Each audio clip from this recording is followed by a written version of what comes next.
É nesse ritmo de raça negra que nós estamos começando mais um Arquibancada aqui no Band Esporte. E hoje, já nesse primeiro bloco, a gente vai ter um tema super legal no ritmo. Aí se puder deixar, deixa rolar o Raça Negra até o final do programa, Stefano.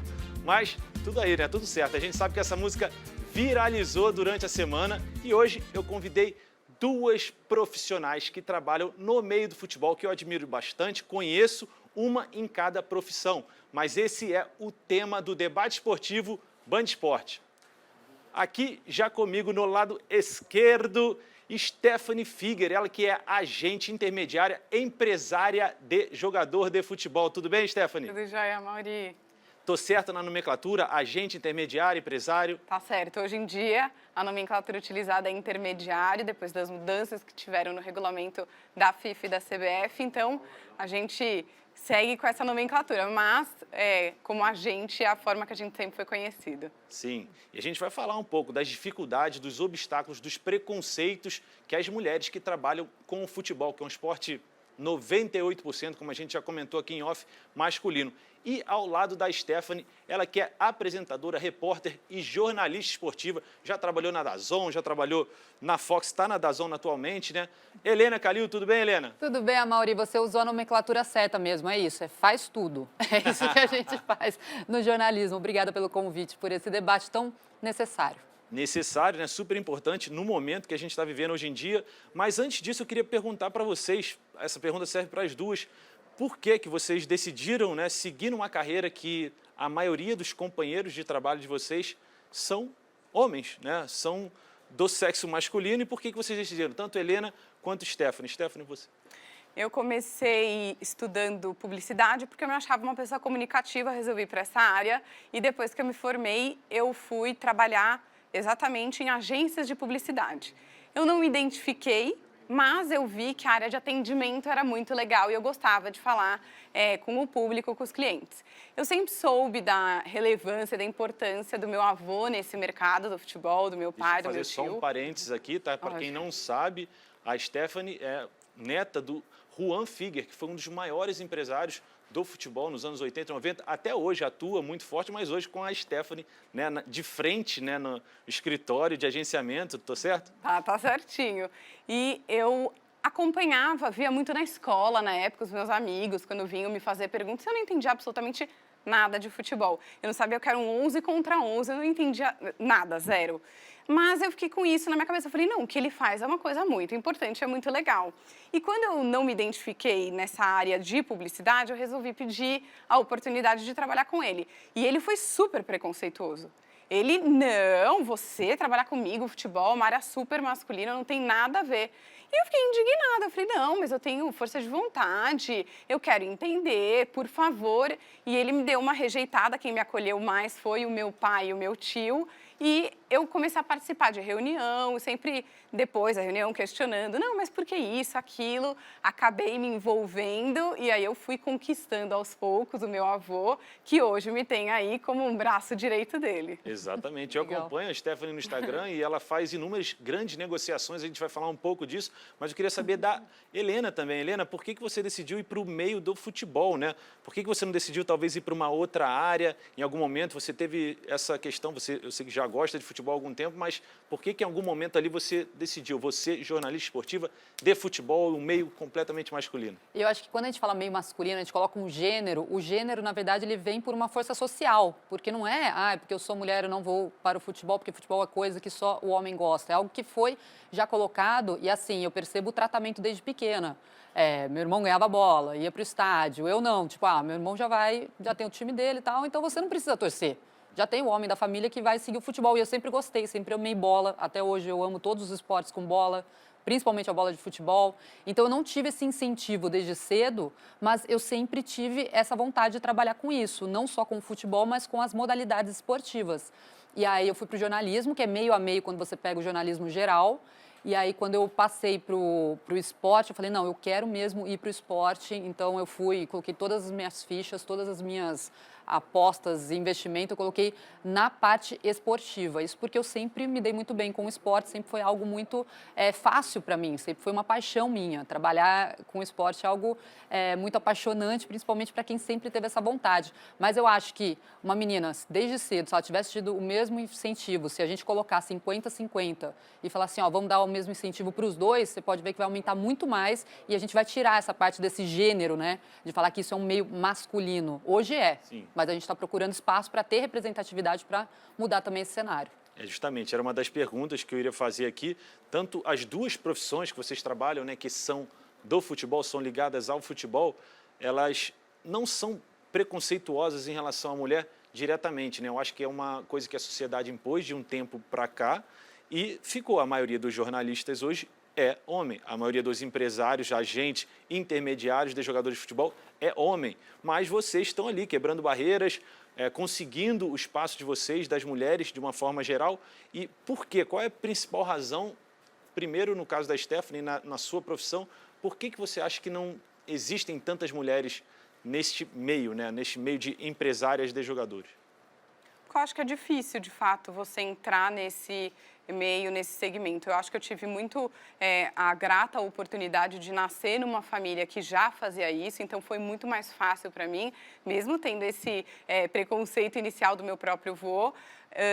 Mas uma vez que você está dentro, claro que vai depender muito da minha competência, da minha dedicação, mas a porta já estava aberta, isso me ajudou muito. Mas você acha que no caso do seu avô, você acha que ele teve um preconceito ou ele teve uma defesa, né? Ele tentou, de repente, te blindar de um meio que é tão difícil de trabalhar e talvez ele já sabendo como funciona o meio, como é o jogador de futebol de uma forma geral. Eu aposto que você já deve ter recebido algum tipo de cantada, né, de jogador que você tenta empresariar ou conversa, tenta captar para o escritório de vocês. Isso é uma das perguntas que eu quero fazer também. Você acha que não foi primeiro uma proteção do seu avô falar, olha, esse meio aqui eu acho que não é para você não? Os dois. Eu acho que teve, de fato, essa questão da proteção, de saber como que é esse mercado. Ele sempre enfatizou muito a questão de... são muitas viagens, tem que acompanhar presencialmente os jogos, as conversas, as idas nos clubes. Mas eu acho que também teve o preconceito por eu ser mulher, porque ele nunca tratou com mulher outras agentes. Então, ele falou, eu acho que vai ser muito difícil para você. Sim. Você vai precisar realmente quebrar barreiras. Só que para mim foi muito mais fácil no sentido de estar ao lado dele. Sim. A porta estava aberta. E hoje eu acho que a gente já vê muito mais mulheres no mercado do futebol, não vou falar só no agenciamento, mas como um todo. Porque deu certo. Eu sou apaixonada pelo que eu faço. Eu amo representar jogadores de futebol, gerir a carreira, intermediar negociações. E eu percebi que isso, de fato, é para quem é competente, independe do gênero. Sim. Você tem que gostar do que você faz. Em geral, a gente pode falar isso para todas as profissões, né? Mas no seu caso, Helena, a gente vai voltar nesse assunto, Steph. Você teve um apoio familiar? Você falou que no início não, né? Você ganhava Barbie, você levou uma bola e tal, mas depois que você entrou no meio e falou, quero fazer jornalismo esportivo, quero trabalhar com o futebol, a sua família te deu um apoio ou também teve algum tipo de preconceito ou proteção, alguma segurança dos seus pais? Não, meus pais sempre apoiaram todas as minhas iniciativas. Eu acho que teve um pouquinho de receio, na verdade não é nem receio, eu acho que as pessoas ficaram um pouco surpresas, porque normalmente nos debates familiares sobre futebol, sobre esporte, nunca eu estava envolvida. E, de repente, eu seria a porta-voz nacionalmente, né? Falar, nossa, mas a gente nunca discutiu isso na mesa e, de repente, agora você vai falar para o resto do Brasil. Então, eu acho que no começo foi um pouquinho surpreendente, mas acho que não chegou a ser uma barreira. Mas sempre me apoiaram, minha mãe me apoiou desde sempre, e aí meu pai também, que eles são de uma área corporativa, né? Eu trabalho com engenharia, também em universidade, então é uma área completamente diferente. E eles falaram, ó, o que você precisa para conseguir? Então tá, a gente apoia no que você precisar. A gente não sabe exatamente do que você precisa, mas vai. Sim. Então eu acho que eu nunca tive uma barreira familiar. Faltou um incentivo no início, mas a partir do momento que eu deixei bem claro o meu sonho, deixei bem claro qual era a minha meta, o meu objetivo de vida profissional, todo mundo apoiou do jeito que podia.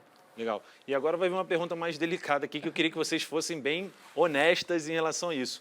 Vocês já sofreram cantadas de jogadores, né? Talvez algumas que passem até do ponto, jogador que talvez pede seu telefone durante uma entrevista ou uma reunião, acaba uma reunião, fala, olha, queria sair com você, ou algo desse tipo, porque deve ter acontecido no meio. Então, não precisa falar nomes, mas eu queria que vocês fossem bem honestas aí em relação a isso. Já, com certeza. Minha gente, eu me faço de boba. Tipo, eu não estou entendendo o que você está falando. Como Finge se a demência, pessoa né? estivesse falando outro idioma que eu não entendo. É. Porque E o você sai pela tangente, porque... Tem que ter jogo de cintura. Total. Você não precisa ser rude, se impor, brigar, ser extremamente agressiva. Mas, de fato, Mas acontece. Acontece. Com frequência, jogador casado, jogador solteiro, eles dão em cima. Eu acho que depende muito da questão da nossa postura, né? Então, eu acho que ajuda muito o fato de como eu me posiciono e que não tem abertura para isso. Mas, caso isso ocorra, eu realmente me faço de desentendida. Eu acho que a questão do posicionamento, a questão, às vezes, até de se vestir. Total. Posso estar falando uma bobagem aqui, mas eu acho assim, se você se posicionar, se vestir educadamente, vai chegar numa reunião. Eu acho que já deve ter feito algumas reuniões com 10 dirigentes, mais um jogador, mais a família do jogador e você de mulher, né? E aí você tem como chegar com uma saia, com um decote, algo desse tipo, que não cai bem. De repente, isso eu acho que é um ponto que já coloca uma posição, fala, pô, ela está aqui trabalhando como se fosse um homem, como poderia ser uma mulher, e é uma mulher. Então, no seu caso, Helena, já teve algum tipo de assédio, algum tipo de cantada investida de algum jogador? Assim, acho que são 2 pontos aí que vocês tocaram. Um deles, a gente vê como o Brasil está atrasado até na mentalidade, né? Porque quando a gente vê, por exemplo, Fox Sports, meus pares na Argentina, as meninas usavam saia, as meninas usavam decote, mas elas não tinham tanto esse problema. Sim. E aí a gente vê que no Brasil ainda tem esse pensamento de, se você está com a roupa assim é porque você quer uma cantada, se você está com a roupa assado. Então, eu acho que é algo que ainda a gente está tentando caminhar para mudar, se a menina quiser ir do jeito que ela bem entender para trabalhar, tá certo que, assim, obviamente tem que cumprir com o mínimo do protocolo. Mas eu acho que isso, associar esse tipo de ter esse tipo de pensamento é algo que realmente eu vejo numa proximidade, assim, um país vizinho, que já é completamente diferente do jeito que a gente encara por aqui. Já aceita mais, né? Já Caso aceita na Argentina, mais. no Uruguai, No Uruguai, talvez, exato, já Itália, mais. você vê assim, na Europa também não é...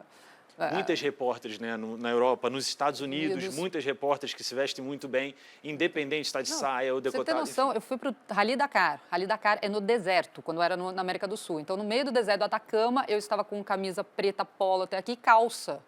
E aí você vê que as meninas da Argentina estavam com uma blusa, mini blusa, com short, né, de uma maneira muito mais confortável.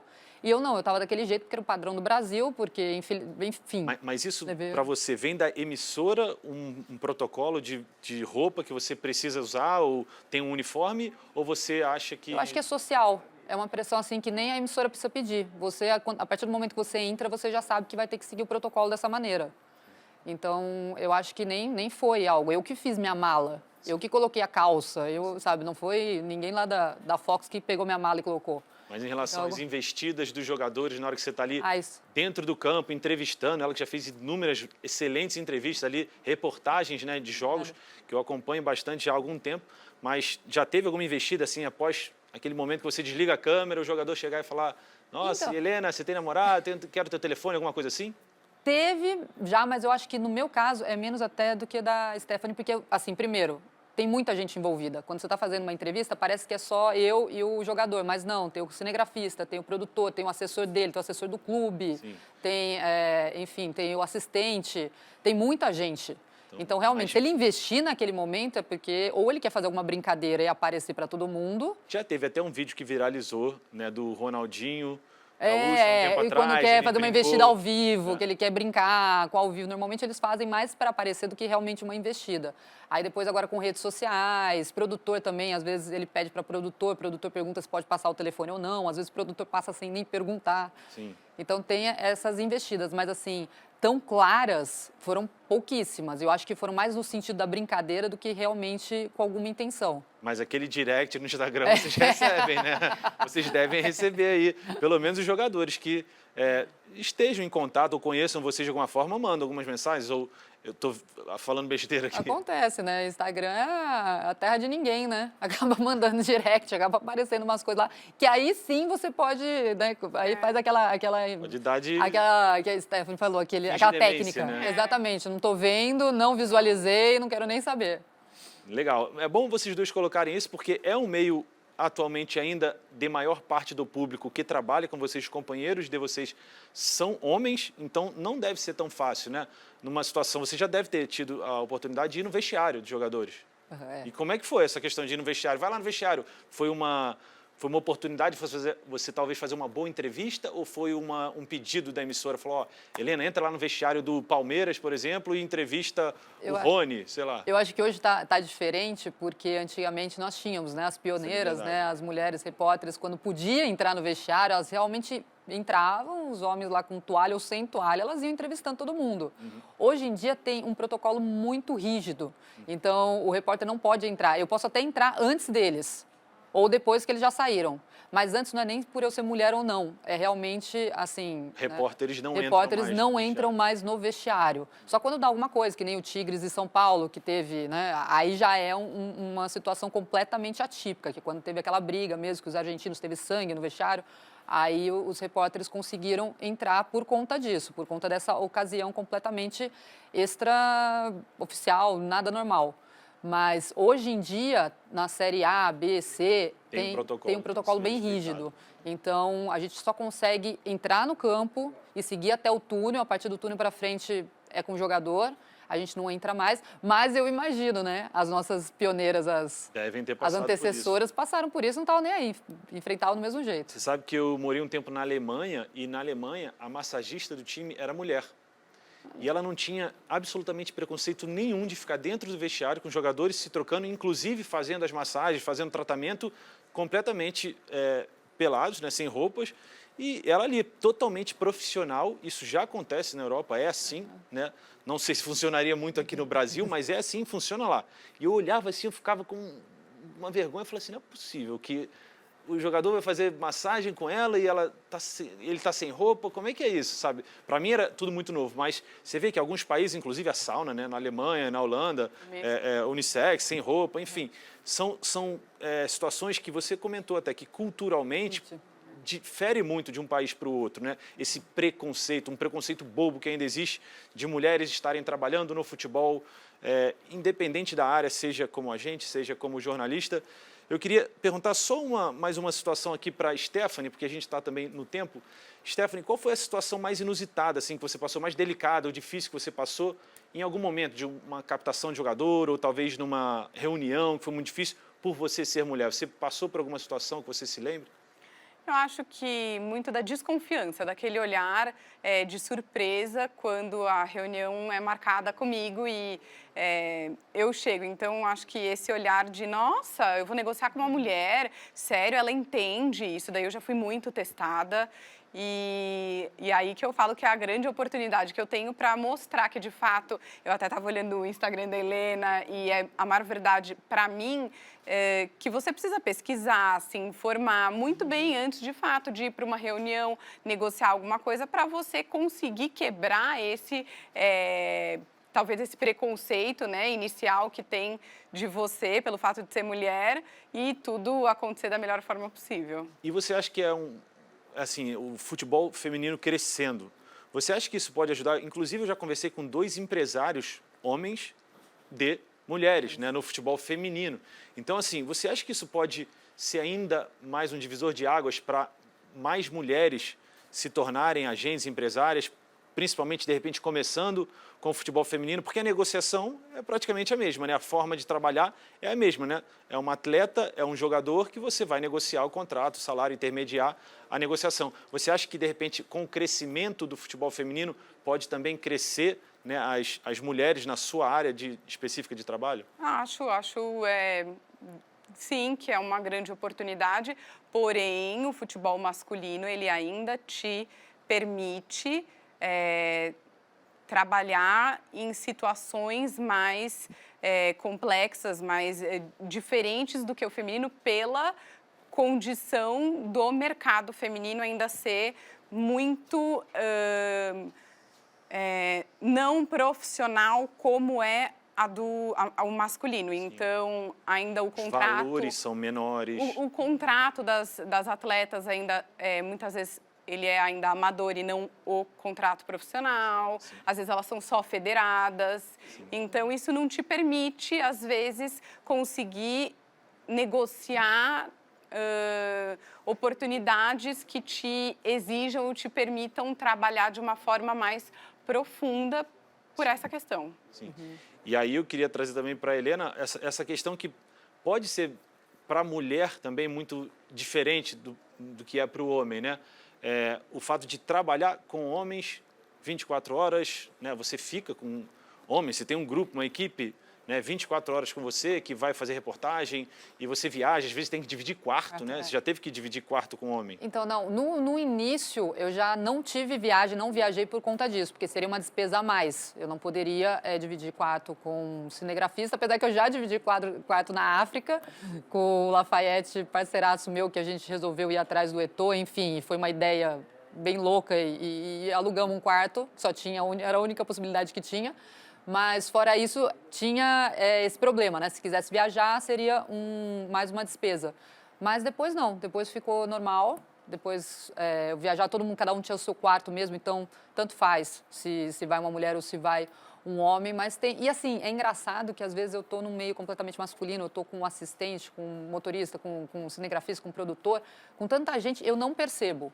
Eu acho que a Stephanie também passa por isso. Tem um momento que você não percebe, mas eles também não percebem, sabe? É uma coisa assim, é o que a gente está falando. Eu acho que gênero é uma coisa muito social.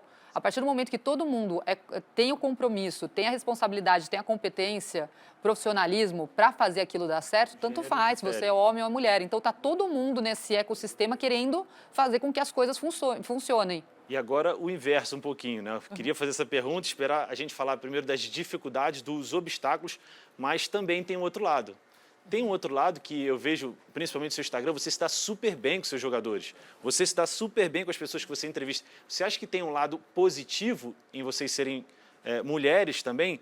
Às vezes ali no final de um jogo tem um repórter masculino e você, sorridente, bonita, jovem, e aí você acha que o jogador às vezes prefere, vou falar com a Helena, que ela é mais gente boa, ela é minha amiga, ou você acha que existe essa questão, na questão, né, sua também, Stephanie, existe o lado positivo, você sabe otimizar esse lado também? Olha, eu sou mulher, hein? O homem pode te sacanear, no caso, né? Eu não vou. Você sabe que comigo eu vou botar no papel, vou brigar pelos seus interesses. Você acha que pode ser usado pelo lado positivo, o fato de vocês serem mulheres trabalhando com homens também? Totalmente. Eu acho que realmente a mulher ela dá um equilíbrio diferente quando você está inserida nesse ambiente que é tão masculino. Eu acho que a parte da negociação fica diferente, ela não fica tão, às vezes, agressiva. A gente consegue pesada, dar né? um tempero diferente. Desde o início, eu acho que a gente acolhe muito mais em momentos de desafio, de dor, de um jogador que se lesionou ou que ele está passando por um momento de dificuldade. Então, a relação, talvez, sua com os jogadores pode ser mais próxima, né? Você tem um sentimento a mais, você quer que o jogador... Quanto que o homem, às vezes, é mais frio, né? O homem quer fazer o negócio, quer receber a comissão dele e não quer saber muito da situação sentimental do jogador. Talvez você possa otimizar isso por... Ou ele fica naquela condição de muito parceiro, muito brother, e ele tá num momento mesmo de dor, de que tá difícil, de querer desabafar. E aí eu acho que a mulher, ela tem uma sensibilidade diferente e que é claro que a gente consegue ajudar nesse sentido, claro. Para você também, Helena? Não, assim, você trouxe uma situação que eu fiquei pensando, né? Citou eu e um outro repórter homem. Se chega um jogador que já me conhece, aí é que se eu fosse homem ou mulher, seria a mesma reação, né? Falar, que bom, é brother e tal. Você conhece os dois ou não conhece nenhum? Agora, se não conhece nenhum, eu acho que o jogador, ele imagina que a parte mais agressiva, que aquela pergunta mais espinhosa, não vai vir de mim. Exatamente. Vai vir do outro. E isso é bom porque é um elemento de surpresa, né? Porque se aí eu chego com a pancada, ele fica até meio desnorteado. Mas que também não é o perfil das mulheres hoje em dia do futebol, pelo menos das repórteres que eu conheço, elas realmente, você colocou uma coisa muito interessante, elas não têm um perfil mais agressivo daquele, talvez, homem que queira fazer aquela pergunta mais delicada e você sabe chegar, né? Eu acho que tem tipos como tem nos homens, né? Por exemplo, tem a Gabi Moreira, a Ana Thaís, já são mais incisivas. Aí você vai ver a Yara, né, vai ver outras repórteres que procuram um outro lado. Eu acho que tem isso também. Eu acho que eu estava ouvindo a Stephanie falando das habilidades, né, que são naturais. Eu acho que a gente vai muito para o lado humano. Então, foge um pouquinho daquela pergunta óbvia, que é aquela pergunta mais técnica, e aí vai um pouco mais para o lado humano, para o lado além do jogador, pensando mesmo assim, colocando num contexto macro, e não pensando apenas naquela parte técnica, em alguma pergunta muito objetiva e muito específica. E aí ele pode ficar mais à vontade também por se sentir mais ser humano do que apenas um jogador roboticamente respondendo as mesmas coisas sempre. Sim, verdade. Então, a gente está um pouquinho com o tempo estourado, mas eu queria que vocês duas falassem dos cursos que vocês estão apresentando. Eu acho que você já está apresentando, estava numa aula quando eu te liguei, e você vai fazer um curso. Helena, qual é o seu curso? eu dou uma mentoria agora, Jornalismo 4.0. É uma mentoria minha mesmo, com um método meu, que já comecei na pandemia, então era um sonho que há muito tempo eu tinha, consegui colocar em atividade no ano passado, e agora já estou indo para a 3ª turma em fevereiro. Mas é muito legal porque eu tenho esse contato direto com o pessoal que quer trabalhar na área do jornalismo televisivo ou na internet. Independente de ser homem ou mulher. Não, é legal que eu tenho dos dois. Aliás, não só esportivo, porque eu também tenho um grupo só de jornalismo geral. E é bem mesclado, então é muito Tem legal. o seu Instagram, Stefano, de repente coloca o Instagram da Helena, a pessoa quiser entrar em contato também para participar do curso, a gente vai colocar aí na tela, né? Mas eu já sei, Helena Calil. Isso, Stefano, coloca aqui, ó, Helena _ Calil, me procura então, é com C, o meu Calil, procura então, que a gente também não só dá o curso, mas eu também resolvo as dúvidas, tem muita gente perguntando sobre o nosso meio, então pode ficar à vontade para mandar direct e mandar suas perguntas. Fora que é um conteúdo super interessante no Instagram. Stephanie Figer, seu Instagram também, e o curso que você vai apresentar, que você já está colocando em prática? Meu Instagram é @Stephanie Figer. Figer, desculpa, eu sempre falei Figer. Eu sempre achei que Não, fosse tudo bem. Figer. É que o meu avô ele é uruguaio, então ele acaba falando com um pouco de acento, de sotaque. O curso a gente vai começar a divulgar em breve, a gente está terminando de formatar os módulos. Vai ser um curso super legal. Voltado para gestão ou para agenciamento dos jogadores?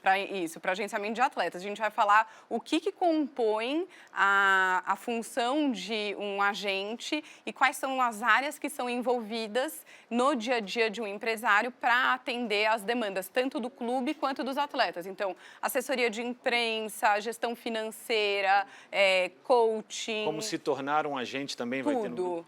Ele não é um curso de formação, é um curso mais introdutório para, de fato, conhecer um pouco sobre essa área.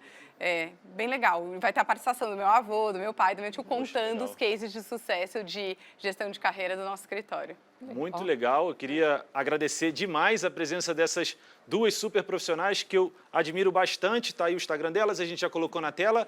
E também esse debate, para vocês que não acompanharam, pegaram agora no final, vai estar disponível no meu canal do YouTube, canal do Amaury, o debate completo aqui com Stephanie Figer, falei da forma correta, e Helena Calil. Muito obrigado pela presença de vocês aqui. Quero vocês mais vezes aqui no programa. A gente já volta para o segundo bloco do Arquibancada.